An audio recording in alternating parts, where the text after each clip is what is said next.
ബാറിലും ഹോട്ടലിലും വെച്ചുണ്ടാകുന്ന തർക്കങ്ങളും സംഘർഷങ്ങളും പലപ്പോഴും അക്രമത്തിലാണ് കലാശിക്കുന്നത്. ഇടുക്കി മുരിക്കാശ്ശേരിയിൽ ഹോട്ടലിൽ വെച്ചുണ്ടായ സംഘർഷത്തിൽ ഒരാൾക്ക് കുത്തേറ്റു. മൂന്നാംപുറം സ്വദേശി ബാലമുരളിക്കാണ് കുത്തേറ്റത്. ഇയാളെ മുരിക്കാശ്ശേരിയിലെ സ്വകാര്യ ആശുപത്രിയിൽ പ്രവേശിപ്പിച്ചു. പ്രതി അഷ്റഫിനെ പിന്നീട് പോലീസ് അറസ്റ്റ് ചെയ്തു.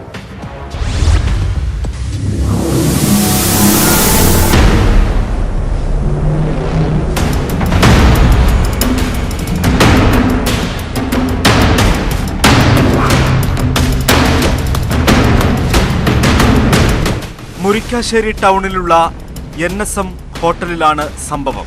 ഹോട്ടലിൽ ഭക്ഷണം കഴിക്കാനെത്തിയ 2 പെൺകുട്ടികൾ ശബ്ദമുയർത്തി സംസാരിച്ചെന്ന് പറഞ്ഞ് ഭക്ഷണം കഴിക്കാനെത്തിയ സമീപത്തെ ഇറച്ചിക്കട ജീവനക്കാരൻ ബഹളം വെച്ചു.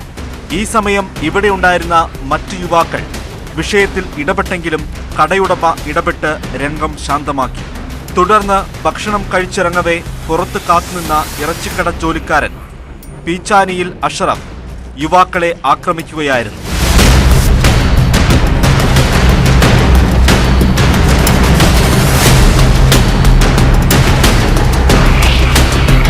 ഇയാള് എന്ന് പറഞ്ഞ് എന്തെങ്കിലും ഇങ്ങനെ കൊട്ടിട്ട് എന്താ ഒച്ചമണി കൂട്ടി വർത്താനം പറഞ്ഞ് മുണ്ടാതിരിക്കുന്നത്. അപ്പൊ ഇവരെ ഈ സൗണ്ട് ഒരു കസ്റ്റമറെ പറഞ്ഞത് എന്തിനാ നിങ്ങളുടെ സൗണ്ട് തൊട്ടാണ് ഇപ്പൊ പ്രശ്നം, നിങ്ങൾ മുണ്ടാണ്ടിരിക്കുന്നത്. അങ്ങോട്ട് കൊണ്ട് വർത്താനം പറഞ്ഞ് സോൾവ് ആയി. പിന്നെ ഭക്ഷണം കഴിച്ച് കഴുകി വന്നിട്ട് അത് അടിക്കാൻ തുടങ്ങി ഇവരെ കസ്റ്റമറെ. 2-3 കുട്ടികള് പുറത്തേക്ക് ഇറങ്ങി കഴിഞ്ഞപ്പോ അപ്പൊ തന്നെ പുള്ളിക്കാരൻ അവിടുന്ന് കത്തിയായിട്ട് വന്നിട്ട് അവരായിട്ട് പിന്നെ അടിയും ബഹളം ഉണ്ടായി.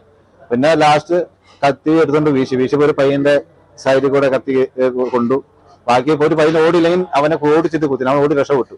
സംഭവത്തിൽ മധ്യസ്ഥത വഹിച്ച 3-ാം ബ്ലോക്ക് സ്വദേശി ബാലമുരളിക്കാണ് കുത്തേറ്റത്. ഇയാളെ മുരിക്കാശ്ശേരിയിലെ സ്വകാര്യ ആശുപത്രിയിൽ പ്രവേശിപ്പിച്ചു. പരുക്ക് ഗുരുതരമല്ല. അക്രമത്തിനു ശേഷം രക്ഷപ്പെട്ട പ്രതി അഷ്റഫിനെ മാങ്കുളത്തിന് സമീപത്തു നിന്ന് പിന്നീട് പോലീസ് പിടികൂടി.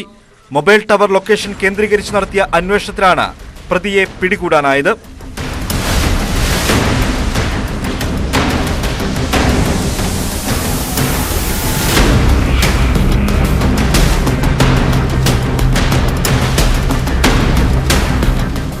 ന്യൂസ് 18 ഇടുക്കി.